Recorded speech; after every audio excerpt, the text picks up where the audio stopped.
Jai Hind and good evening, everyone. I hope I'm audible. Yeah, we're loud and clear, sir. Yeah, okay, awesome. Thank you so much. So just started recording and live streaming this session. Thank you, everyone who are able to join in. So before we begin, I invite our esteemed guest and the author on the panel today, naval veteran, Mr. Manan. Welcome to you. We have an unfortunate and in the highest traditions of our forces, a brave act by our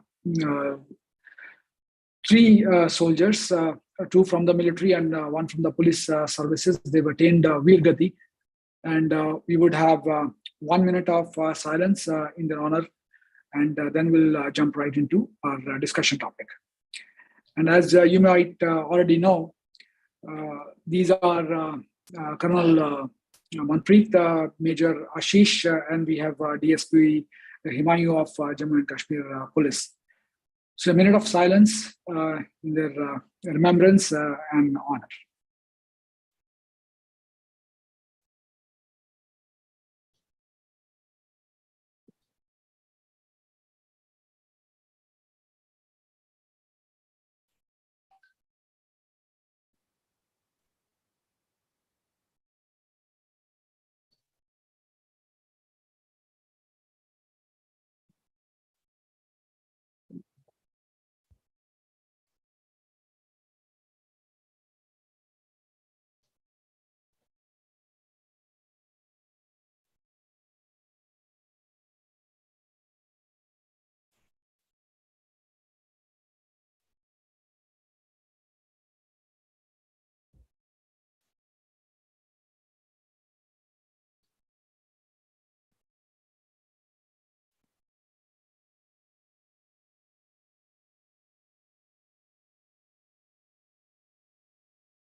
Thank you, everyone.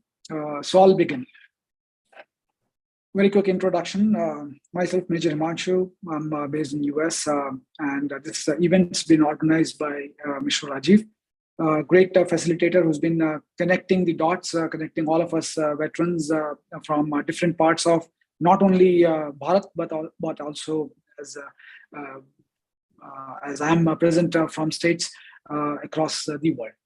Now, in this series of events that he's been hosting today, we come to, and we have invited Mr. Manan, who is a veteran, naval veteran, 15 years of service, an accomplished author, and post his release from the Navy. He's been instrumental in doing multifaceted work in rehabilitating ex-servicemen working in the domains of kids as well. And he's based out of Gujarat. He's written a wonderful book, which although from his Navy background is different, but that's the beauty of us being veterans, that we can connect, we can understand how we as a military work. And in that pursuit, today we bring for all of you a great perspective on how the Air Force has operated in a specific operation that he would be bringing to us. Now, the format of this meeting or this session will have Mr. Manan speak about his book. We will be inviting questions from the audience. I will be the moderator. I will be taking those questions, and I will also be bringing some questions depending on if the time permits from myself as well. And this session will be limited to 1 hour. So it's 8:34. We will try to wind up before 9:30 p.m. IST. With that, thank you so much, Mr. Manan. One, not only being present here, but also taking time to write something which will educate not only this audience that you have, but also the audience which this video will has gone out to or will go out to, and also the audience which will be reading your book later on. The format of this series is English/Hindi. Feel free to speak in the language that you most feel comfortable in. And when I said most feel comfortable in, you could also speak in Gujarati a little bit. We'll try to make sense of it. I'm sure that we will. So with that, over to you, Mr. Mana. Yeah, thank you, Major Himanshu. It's an honor to be here. And I think Mr. Rajiv Verma is taking a good initiative and bringing veterans, bringing people from all the, all different sort of platforms on this particular platform to speak. So it's a pleasure. Thank you, Mr. Verma. If I start saying something about my book, then I must begin by saying that this is an incident, the Pulwama terror attack, that prompted the entire nation to grieve with the families of the braves of Pulwama, those 40 men who lost their lives, those 40 CRPF men. But I must say sorry to say that in the beginning of this session, we maintained silence for a minute for the braves, three brave officers who just lost their lives in the ongoing encounter at Anantnag. But as a nation, we are very short in memories. We tend to forget people. We tend to forget the sacrifices and move ahead. I don't like the notion. When I was in Mumbai, there used to be a time when there used to be quite a lot of terror attacks in India. I was there when the 2008 CST or 2008 Mumbai bomb terror attacks happened, when terrorists came across from Pakistan all the way to India and attacked. I was there at the CST with my family, and I saw the bravery of Mr. Dhonde, and who was a veteran and who fought very bravely. But I have seen it from very close quarters, being in the forces also, and being a veteran also. We have been, it pains me a lot when we tend to forget our fallen heroes, when we tend to move ahead in our life. It's said that Mumbai is the maximum city and it moves ahead. The very next day, the locals started to move and the city became very normal. It's not normal. You don't forget your heroes. You don't forget the sacrifices. You don't forget a terror attack and move ahead in your life. You need to take revenge. You need to make enemy learn a lesson. Until unless the country, for that matter, starts, having a go at them, or stopping and pausing and thinking about retribution, I don't think as a country it's a good for our culture. So Pulwama was a time when we paused, we mourned, we paused, and we took revenge. But how many of us know the names of the braves who lost their lives in the Pulwama terror attack? Those 40 brave men, they had their names, they had their families, and they had their lives, which were shattered in a single moment by that fanatic jihadist terrorist. So this is what prompted me to write about them, their stories. When I immediately after the attack, when I got to visit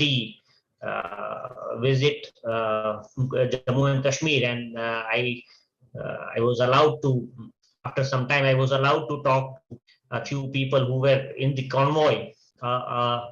Head Constable, namely Mr. Iqbal Singh, I must mention his name because it was him whose story, who was in the bus, which was right ahead of the bus, and he had quite a few friends in that ill-fated bus that was attacked by the terrorists that day.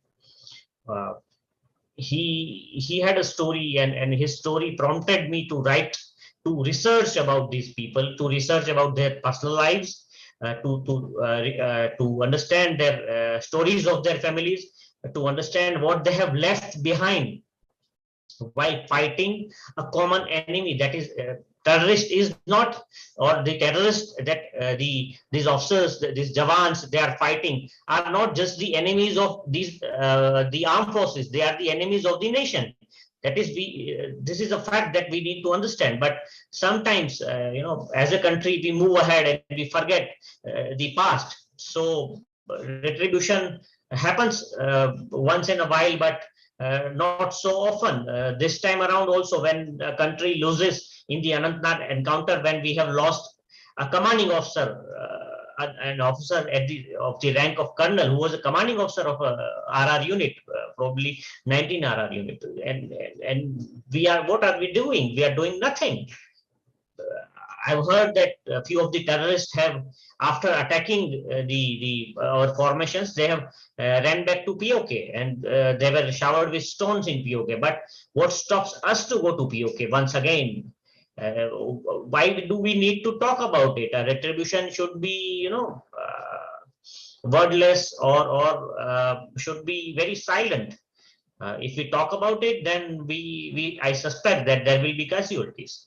So Pulwama terror attack had a very peculiar human angle to it, which was once the retribution happened, when the Balakot airstrike happened. India, as Indians, we tend to forget them. We tend to forget the to think about the lives of those people who were alive just a moment before.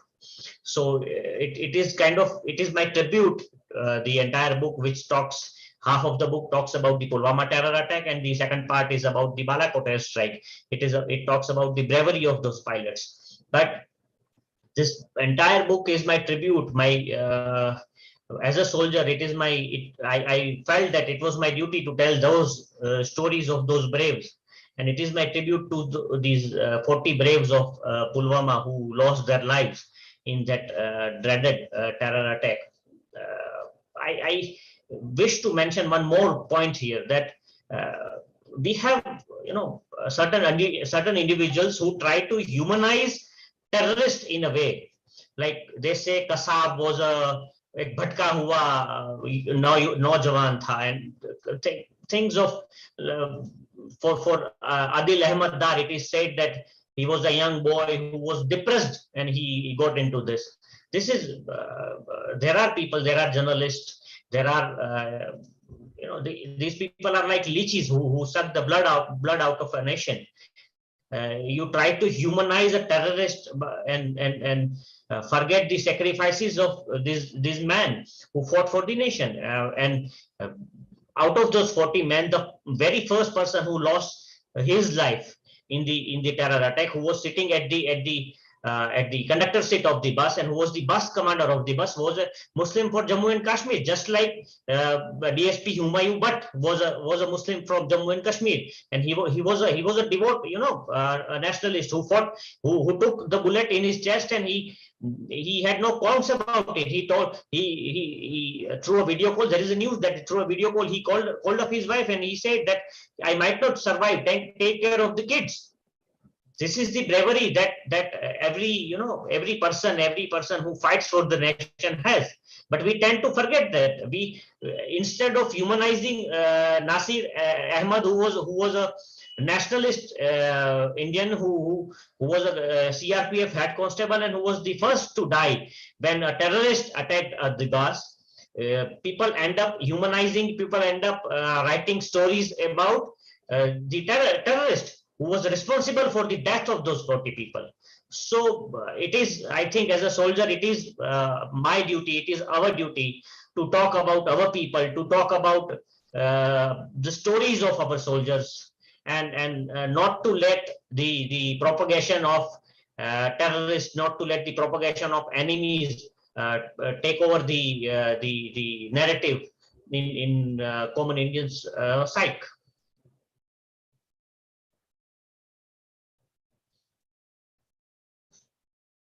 Major Himanshu, you are in mute. I am not able to. Thank you so much. So, Mr. Manan, one taking out time. It is easier just to read the book, but as I'm sure that you know, most of us don't even know what goes on behind writing all those pages. What was your experience dealing with the formations, the unit, the CRPF battalion possibly you may have gone to, and then the Air Force unit you may have interacted with, and in case you've spoken with the families? So how has that experience been, and how have you been able to capture that? What was going on in your mind when you were recording all of that, and how did it come up? Any lessons learned from the professional side, frontier, and also from personal side to it? Let me begin with talking about the CRPF. My experience with the CRPF people, they are quite very professional men and hugely patriotic. What they have been doing in Jammu and Kashmir is something out of the blue. The very first incident that my book talks about is about CRPF Head Constable Iqbal Singh, who was there in the he was supposed to be in this bus. He had 4 of his friends in this bus as security detail for the bus, and he was as a driver, he was just ahead in another bus. So fortunately, he was able to swerve his bus ahead of the erring driver, and he was able to save his bus. But unfortunately for the bus which was coming next, the driver was able to successfully hit them and take their lives. So Iqbal Singh had an experience which he shared with me that moved me like anything. Iqbal Singh was, after a few months after the terror attack, Iqbal Singh was posted in Srinagar downtown, and when there were normal, this Srinagar dange kehte hain na, were going on, patharbazi was going on, which was a normal thing then in the downtown Srinagar. It is the area around Juma Masjid is known for patharbazi incidents. These incidents were quite common during those days. And this was just after, let me reiterate this was just 2 months after the heinous incident when Iqbal Singh lost his very dear friends, 4 of his very dear friends, and he was posted there, and he saw a child when they were having lunch in the break from their duties at around 2 p.m. He saw a child who was sitting in a nearby parapet and was gesturing that he wanted food. Iqbal Singh went there and he gave him his tiffin, but as the child was, unfortunately, Iqbal Singh came to know that this child is a paraplegic special child, and he was not able to had his meal with his own hands. So Iqbal Singh fed that local Kashmiri child with his own hands in the middle of a patharbazi incident, when there was a respite for maybe 2-3 hours, when he was able to have food. And in the background of those local Kashmiri terrorists attacking his bus and his friend's bus, in which he lost his best of his friends, and he had no उसके मन में कोई ऐसा कोई विचार भी नहीं आया. He fed that local Kashmiri child with his own hands without asking his religion. So this is what CRPF guys are up to. This is what humanity is all about. This is what our army guys are up to. We every day in, day out, there are stories of the 3 people who lost their lives very recently in the Anantnag encounter. They were also instrumental in educating young children, young girls. They were giving money for those kids' education. This kind of humanity is there with the forces. So the humanity of the forces takes over every the hatred that comes from Pakistan, that gets sponsored in the pulpit of some few of the masjids. It takes precedence, and people forget that what kind of humanity our forces are practicing. And Iqbal Singh's, when I met Iqbal, the commanding officer told me that this is a guy that you must meet, and he was very close to the CRPF, 4 of the CRPF Jawans who lost their lives. So and through him, I got to meet their families. I got to listen to their stories. I was moved by, personally, I was so moved by those stories. And one thing that strikes me even today is that इतनी नफरतें अगर लोगों के मन में है हमारे खिलाफ थी उस समय, फिर भी अगर forces, if still the forces are able to have held themselves together and try to propagate the message of peace, then this is a victory for India. You know, what we are seeing a different Kashmir today is only because of the forces and only because of the human approach of the forces. And that is why this is, out of these several reasons, this is also one reason that I feel so urged. I feel an urge to write about our men who fight there, our men who die fighting there. No, thank you once again, and I'm sure the way you are motivated, it is it must have churned the emotions inside you. जब आपने ये सब लिखा होगा, तो it must be very moving for you.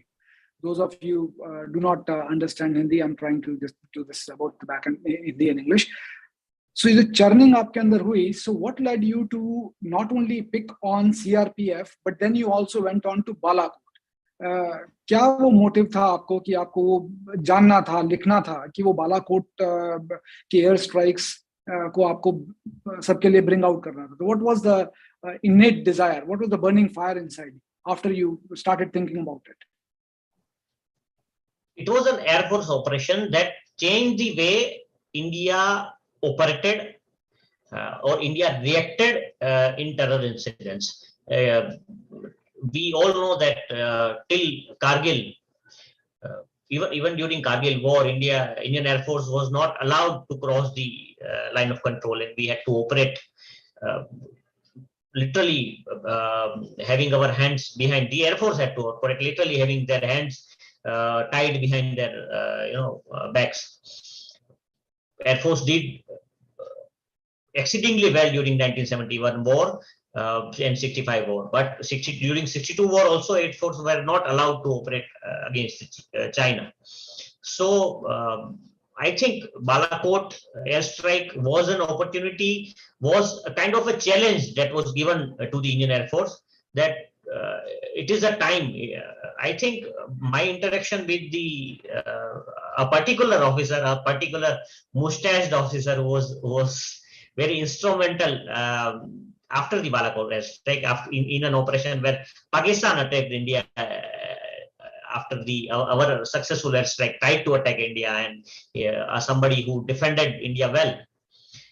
That interaction was in particular a very, very pleasing one. And rest of the officers also, I got to talk to a few of them discreetly. I cannot, reveal the names. I have also tended away from revealing their names in my book also. But let me tell you that the Josh was there, and professionalism, which is part and parcel of armed forces ethos, was definitely there, because we pinpointed, we had our targets pinpointed, and although it would be a surprise for, I think, everybody in India, that my books captures a particular aspect of the entire operation which is hardly discussed, that is planning stage. When I talked to the particular pilots and wrote about the airstrikes, and I sent my draft of the entire airstrike, that I didn't want it to technically be wrong, and being a naval guy, I thought that for me to write about Pulwama terror attack was an emotional journey. But for me to write about the Balakot airstrike was a technical journey, rather a technical journey, because an airstrike takes a lot of technical elements, and while writing, these elements need to be written correctly in a military book. For a military guy, I didn't want to end up writing something which should not be there. or we should not reveal a national secret, should not bring a national secret to public. So thinking on those lines, I wrote a draft of the airstrike. I talked to people. I was fortunate that I could interact with some of the people involved. And when I brought this, I had a draft. I sent the Balakot, only the airstrike part to very senior officer, who said, Manan, you didn't write anything about the planning. I had 35 pages on the planning, but I think he thought that these pages were not enough. So I had to go back to the drawing board, to the keyboard rather, and work out how the planning took place. I talked to, I accessed a few documents. I talked to a few people. I read quite a lot about, the planning process, and I was able to recreate the entire planning of the Balakot airstrike minute by minute. I must say that as my publisher has written on the book, that it is a minute by minute account, second by second account of the entire airstrike operation. So I was fortunate that I was able to write about this. Never in the history of independent India an air operation has been narrated in such a liquid way, such a fluent way. I'm not boasting about my own book, but as a military historian, I read quite a lot of military history, and I can't say that I have accessed almost all the entire military history of independent India or prior to independence, but I have read quite a lot, and I think that I was able to put together the operations of those 15 minutes of airstrike and post Pakistan's operation to attack India, to take revenge for the Balakot airstrike. I was able to narrate it also in very detail, and it is a must read for somebody who is interested in Air Force history or military history, not only for those people, but also for common Indians, because it talks about a very proud chapter of Indian recent military history. And it must be understood that in modern times, as modern avionics are changing in a very fast way, the war is also changing. We are almost entire world is moving from manned to unmanned aircrafts, manned to unmanned teaming are happening in these cases scenario. Past wars, say for that matter, for Indian Air Force, say 71 war, they have some lessons. For that matter, say Kargil war, okay, it was a war which was fought in mountains, and Air Force had to use lesser guided bombs to actually be effective against the enemy formations. But this is a particular airstrike, or this is a particular ground to air mission. And there was when Pakistan retorted with Operation Swift Retort, there was on the second day, there was a air to air fight. So this, be it the dogfight, be it the Balakot airstrike, every moment of these operations, these two air operations, had a lot for the present Indian Air Force to learn. First thing. Second, as a modern military history, as a part of this modern military history of India, it is a very important cog in the wheel. It is a very important lesson for the entire country, how our Air Force is able to perform, and what kind of addition we need, what kind of aircrafts we'll need in future, what kind of planning will require will require in future. This is one, I must say that I was fortunate that I was able to touch the Pulwama terror attack. I was able to touch the Balakot airstrike that the Air Force took, and I was able to entirely recreate the Operation Swift Retort that Pakistan tried to impede on us. But fortunately for Wing Commander Ravi, he stood up as a hero, and his entire formation, Alpha 1, Alpha 2, or be it the other formations, we were able to fight them back and send them back. Sure. Once again, thank you, Mr. Manan. One I've requested the participants to type in their questions in the chat, and certainly will moderate and will invite comments from the esteemed author here. Now, there is one question in my mind, again, as a veteran and been there in all these convoys and how we operate. So it was amusing and not in a good sense. When this Pulwama attack happened, one of the politicians had the gall to say, ये हमारे पास हमने CRPF के इतने जवानों को खो दिया, इनको तो हमने तो बताया था कि इनको एयरलिफ्ट करके आप मूव कर दीजिए, मतलब कॉन्वॉय को अवॉइड करके एयरलिफ्ट से मूव कर दीजिए. It is laughing, or probably sometimes it's political as well. People do not understand how militaries operate. When you spoke with either the company commander or the commandant of the CRPF or other officers and the troops, did you find out the actual issues that we could have avoided, which are military specific issues, which we could have avoided, or which later on we actually implemented those or made changes in the policies, which actually led to betterment of the security convoy move? क्या ground पे आपने कुछ ऐसा observe किया इस पूरे process में?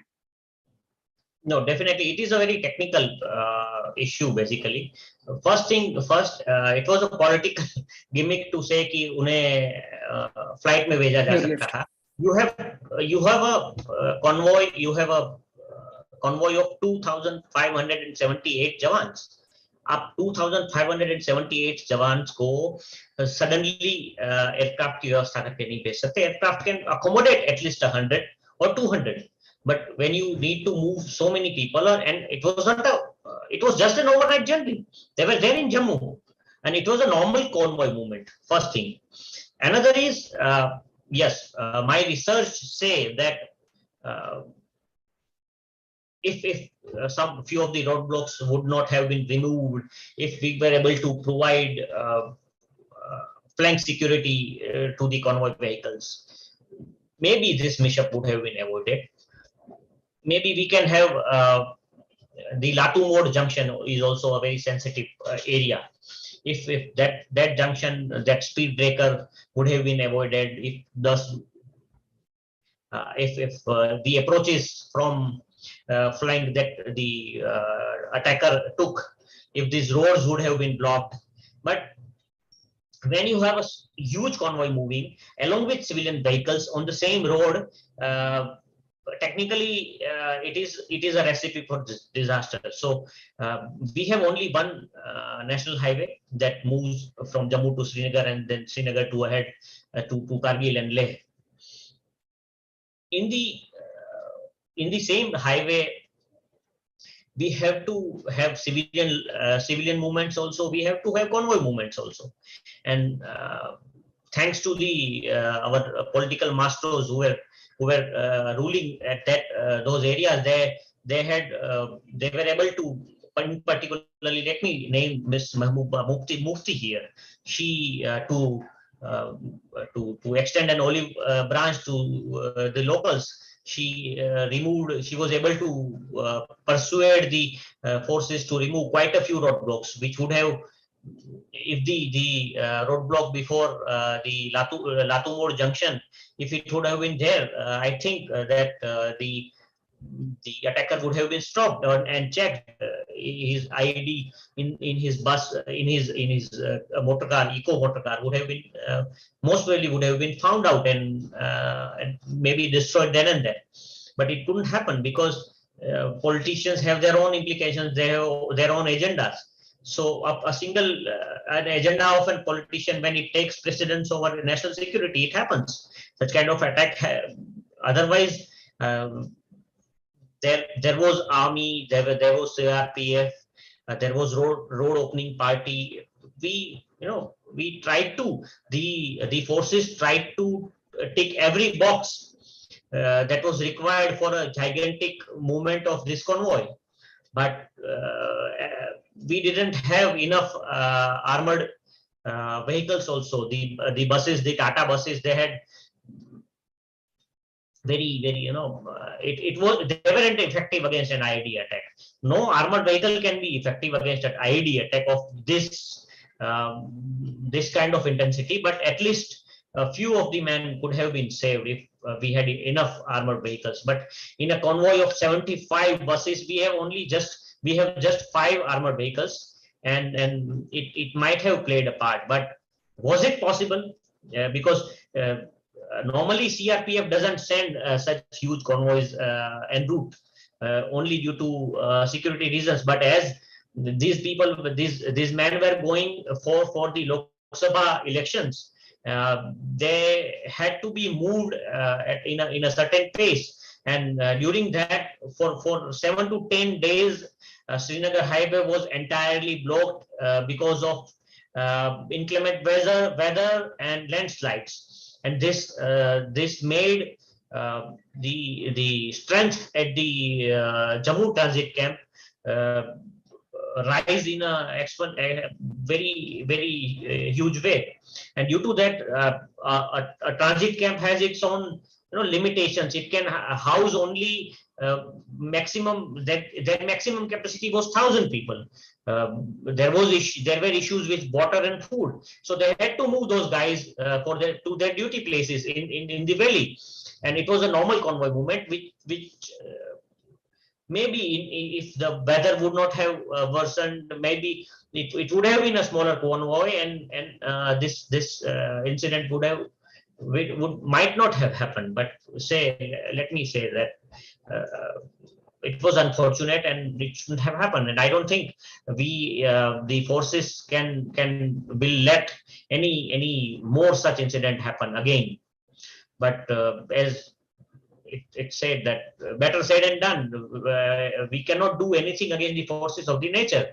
If there is an emergency in the valley, and for 7 to 10 days, if you need to put say 5,000 people in the valley from Jammu or from the mainland, and there is during that period, if you have a inclement weather, then they needed to be shifted, and in a normal way. And in that case scenario, the terrorists didn't know that this kind of sudden such a long convoy he will find such a long convoy to on his route, or when they were planning an attack.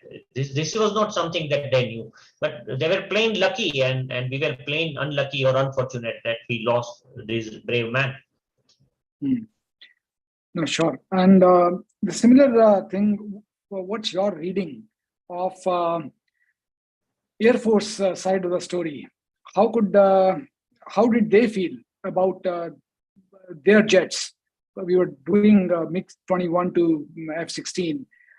What was the mood there mentally, from an infrastructure standpoint, from the aircraft standpoint? Were they really ready, or were they seeking something more? What could have been done better? Was there some discussion which you came to know, which is certainly open out in the book, which you can share with us? Yes.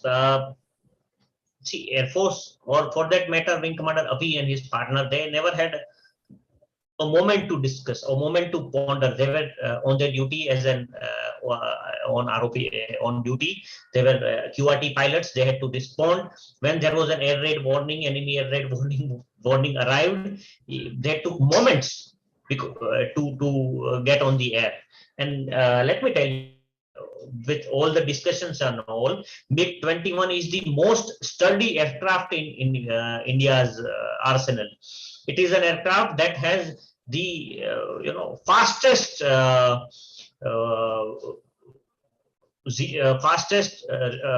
time while getting on the air in case of when there is an emergency or when there is a call. No other aircraft in the world is so fast to get in the air. So MiG-21 is the best fast response or first responder aircraft that India has. Unfortunately, it's been years. We have upgraded them once or twice. MiG-21 Bison is an upgraded aircraft, but unfortunately, due to some incidents and due to some limitations of modern avionics and many other things, MiG कहते हैं ना थोड़ा बदनाम हो गया है. Otherwise, I must say that it was the acceleration of MiG aircraft. It was the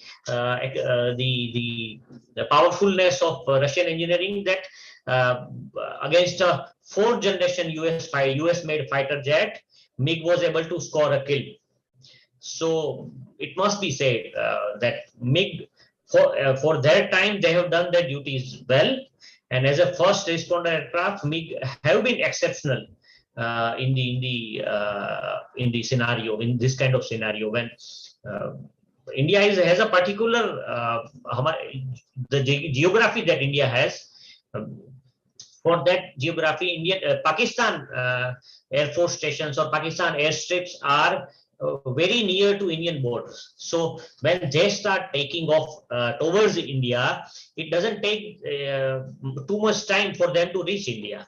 So for that, India needs a very fast responder aircraft on such kind of duties and for the quick reaction duties. And for that, MiG was the best available aircraft. And Abhi and his partner, they showed with their antiques, with their wartime performance that they were best to fight back the particular on the particular day.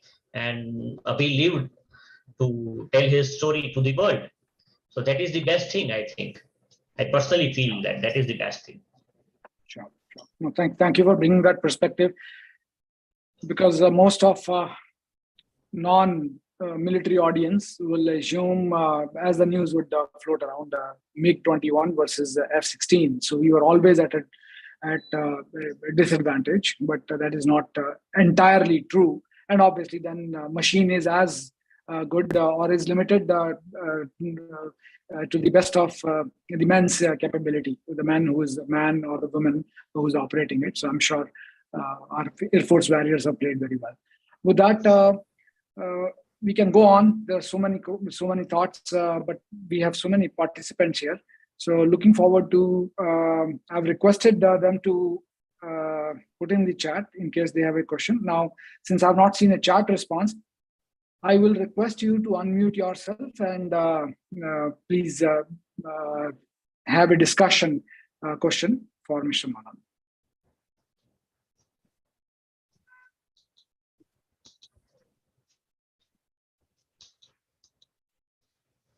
In case someone's about to speak or is speaking, you're all on mute right now. You'll have to unmute. Mridula ji, have you unmuted? Yeah, yes, please. It was a great talk. I really understood the difference between MiG and the American planes that Pakistan has after it was explained so well. Thank you. Yeah, indeed, ma'am. MiG being a Russian technology has its own advantages. And the particular missiles that MiG have, they have a lateral acceleration that MiG, the US, the technology US never had till they developed their modern MRAM. Pakistan did not have the MRAM missile. It was a AIM-09 missile in the F-16, I think. And that is what did it to them. The lateral acceleration that the Indian missile had, it was a Russian-made missile, and it did the F-16 in. Sir, I have a question. What was the reason the previous government didn't want to cross POK, and what caused the change in the policy this time? Thank you, Naresh. Yeah, thank you, Naresh.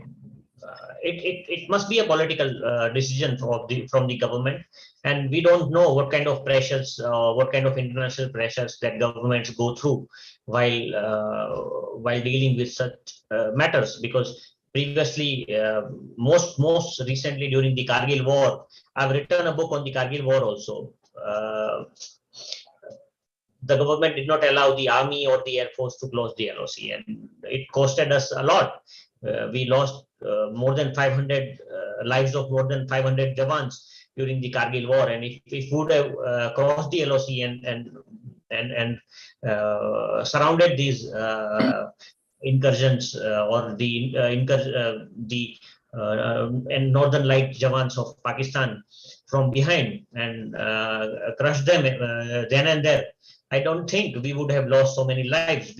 Our Jawans were made to fight, were made to climb mountains and fight the enemies who were entrenched in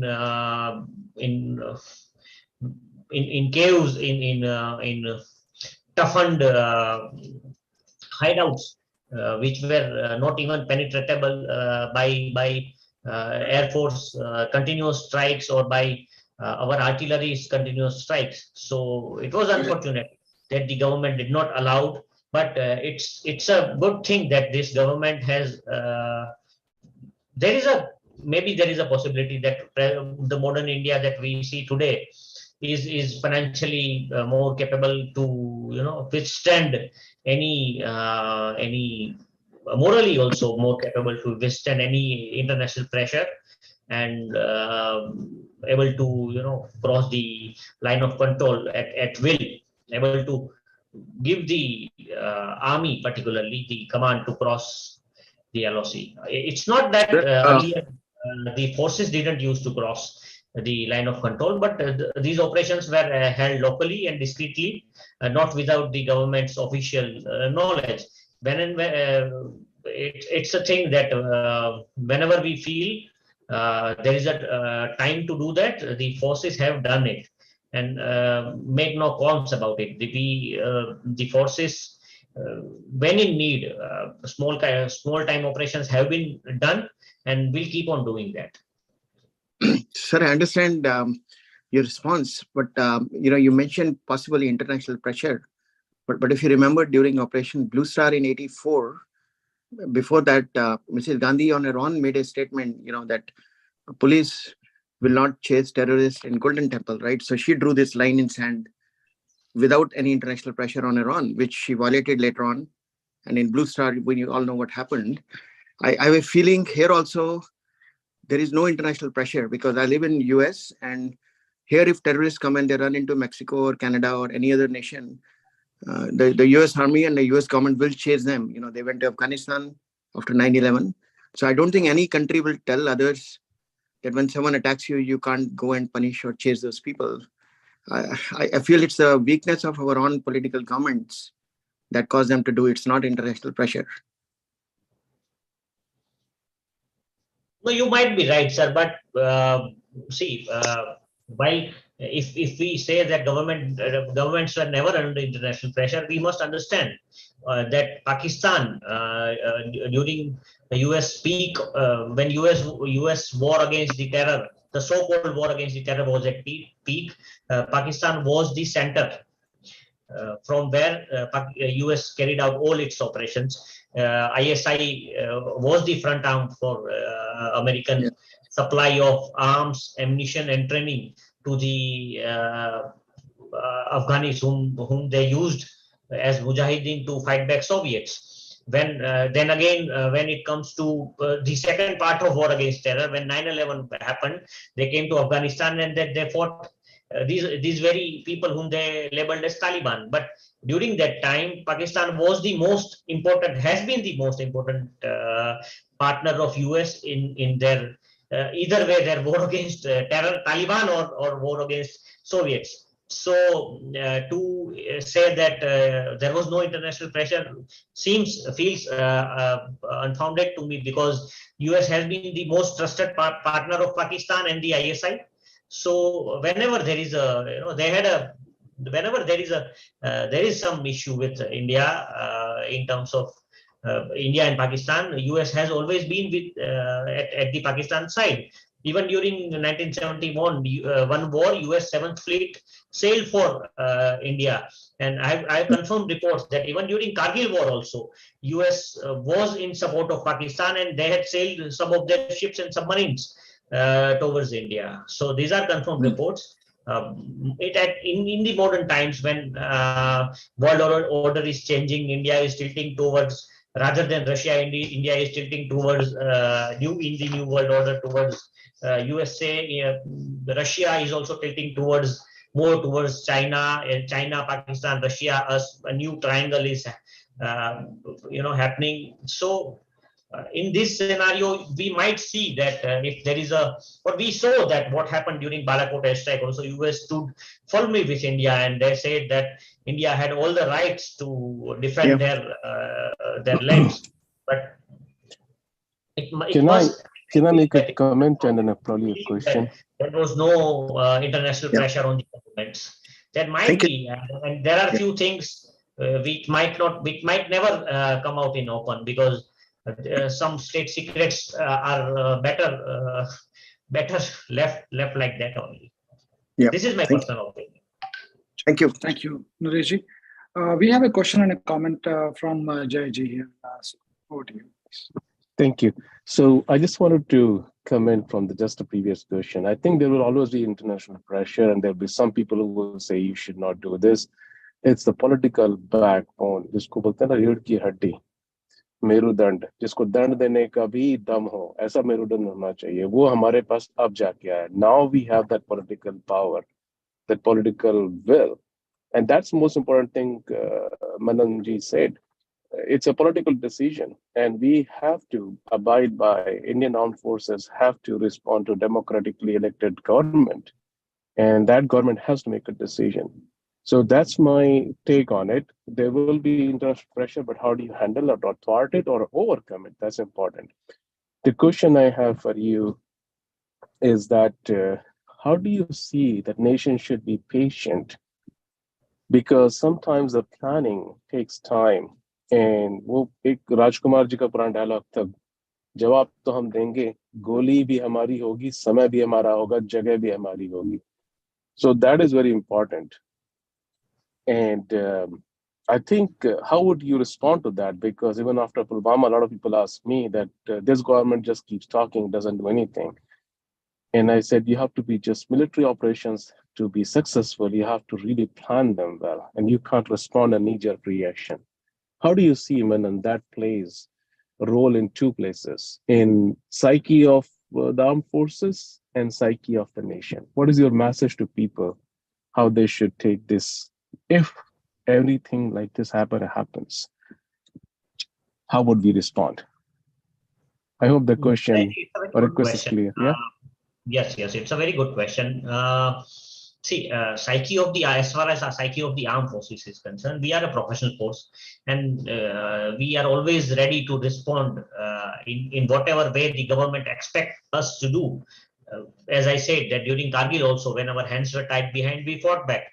We lost lives, but we won back the Kargil heights from the enemies, from the treacherous enemies, and despite of inclement weather, despite of treacherous terrain, we did that.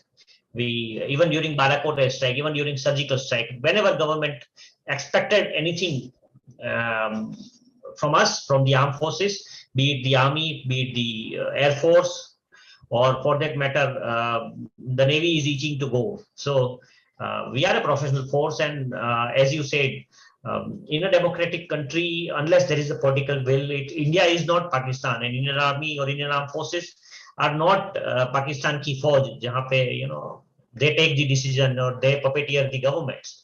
We are a democratic, we work under the oath of the constitution, and as per the orders of democratically elected governments of the country. Eventually, it is the will and wish of the people which elect the government, which the government directs the armed forces to act accordingly. And it's a good thing for us that we were allowed to carry out 2 operations.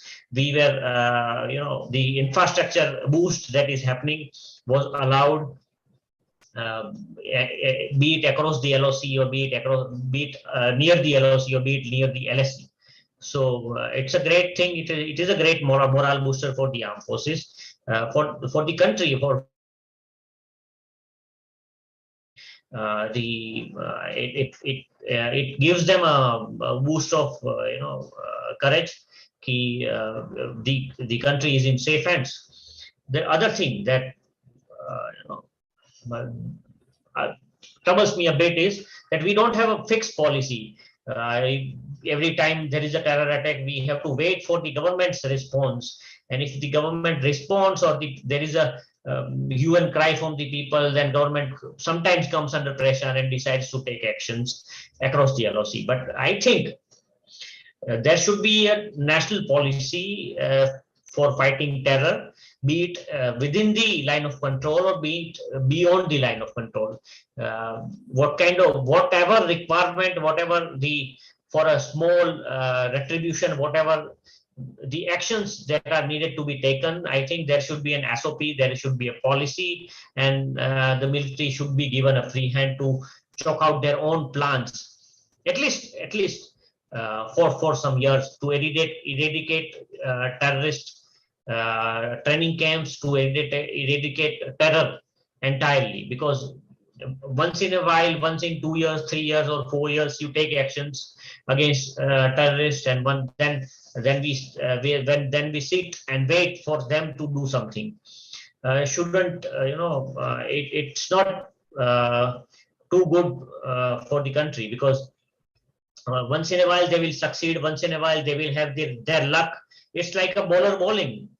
The batsman who is defending has to defend 6 balls, but bowler has 6 deliveries to bowl at the batsman, and once in a while he will succeed in clearing your stumps. So it should, to not let that happen, we need to have a plan, we need to have a certain policy for that. And unfortunately, at present, we don't have any. And I'm speaking this in the backdrop of losing 3 of my superior officers. So please take it with a pinch of salt, but I feel that it's something that needs to be done. Thank you, Mr. Manan. Anyone else with any question? We have about 4 minutes left for this session today. Is it possible for me? Is it possible for me to ask the previous speaker, Jay Chaudhary, who asked the question, to repeat his saying "Jawab bhi hamara" or something that he said? I missed a part of it. Sure, I can. I like the dialogue always, because I think Rajkumar ji मारेंगे, जरूर मारेंगे, मगर वो वक्त भी हमारा होगा, बंदूक भी हमारी होगी, गोली भी हमारी होगी, something like that. और जगह भी हमारी होगी, जगह भी हमारी होगी. He says that too. Can each one of you please repeat it slowly so I can remember it? I think Jay, if you don't mind, please, you can. If you remember verbatim, then request. I think Mananji spoke it very well. He said it. Mananji, please repeat. But only at the sthan. वो बोलते हैं जगह भी हमारी होगी. Please repeat it, Mananji. Dilip Kumar was Veer Singh, and I don't remember the name of Rajkumar. But he said that Veer Singh, हम तुम्हें मारेंगे और जरूर मारेंगे, मगर हम तुम्हें उस वक्त, वो वक्त भी हमारा, हम तुम्हें जब मारेंगे जब वो वक्त भी हमारा होगा, वो तारीख भी हमारी होगी. It's something, it goes like this. It's a dialogue from movie Saudagar. Thank you. Anyone else? Please, for Mr. Manan, any questions? Yes, Lalimaji. I wanted to know that I know that you were on the side of Pakistan during Kargil time, because we asked for GPS and they didn't give us, and that forced us to find our own way out later. I have also heard a lot of stories about our soldiers being, going for the war, these proxy wars, if you may call them, with their hands tied. Are we better poised now? Is the army and other forces, our navy and 3 forces, better poised now to deal with the terrorists? I want to know that. I'm curious, very curious, because do they have freedom to fight the enemy now, unlike as it was before? I'm just curious, because Make in India has defense as its center, because we now tend to believe that now our army people or our defense forces rather, I shouldn't stick to the army, are better taken care of with equipment and with guns and with independence and a free hand. This is my point. Yeah, Lalima ji, every Indian, like you, every Indian is curious of and asking this question. We are fighting on three fronts. Let us be clear. One is the terrorism that Pakistan attempts across the LOC and the border, international border. Second one is Pakistan themselves, the state, the terror state Pakistan that has nuclear weapons with them. Then the third front is China. It's a very mighty neighbor. We are since 2 years, our 50,000 of our men and more than 50,000 of their men are facing each other at the line of actual control. And in all the three wars, we on all the three fronts, India is able to withstand the pressure and fight back the enemy. It is only because of the initiatives of building infrastructure along these areas, because of the Make in India initiatives, that we are building our own weapons. We are inviting international companies when we don't have the expertise or we don't have the technology. For that matter, let me say, we don't have the engine technology. We don't have gas turbine engines that are made in India. Our Kaveri engine has not succeeded yet since 35 years.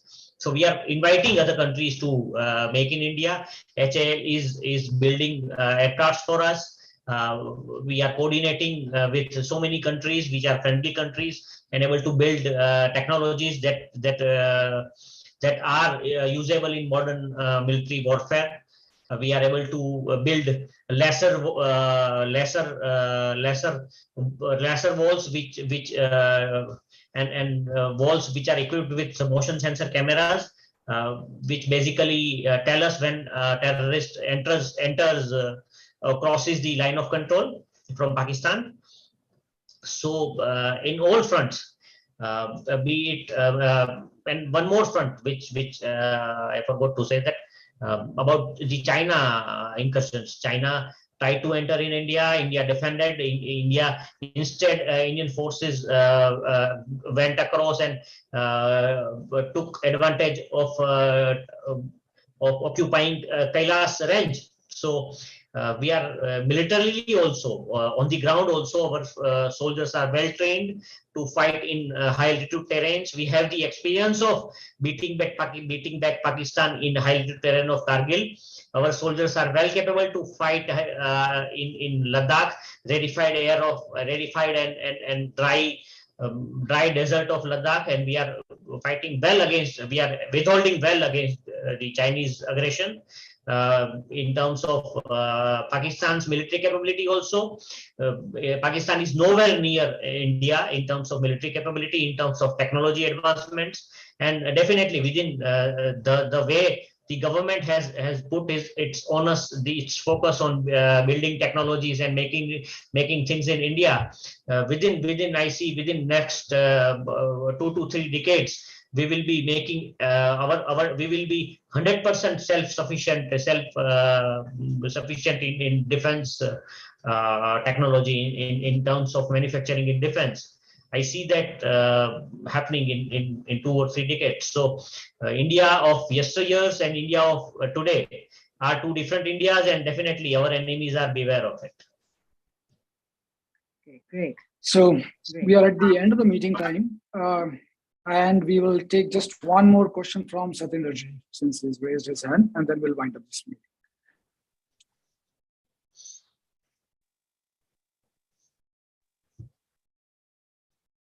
You'll have to unmute yourself, I think. जी Satyendra ji, Yeah. आप unmute कर दीजिए sir. मैं आपको सुन नहीं पा रहा हूँ, आप अनम्यूट कीजिए sir.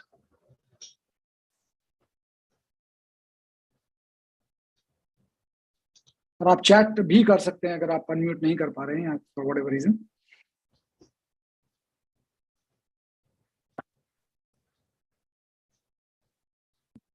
Okay. He's not able to, for whatever reason, not able to unmute. So with this, we'll have to wind up. This was 1 hour and we are 4 minutes over. So thank you so much, everyone, for joining in today. And especially Mr. Manan, it is a pleasure to host you, one. Secondly, thank you so much for taking out so much of your precious time to write the book. It is not easy. The kind of details that you've given, we know how interoperability between forces is not as seamless. It is changing with the theater commands coming and so on. But the kind of details that you had indicated, it hats off to the level of depth that you've gone to, and professionally, obviously, and also the touch point that you had with people. So thank you so much. And we exhort everyone to read his book, to buy the book. And we look forward to hosting such esteemed guest in future as well. Thank you. So, thank you, everyone. Me. Namaste. Thank Jai you. Hind.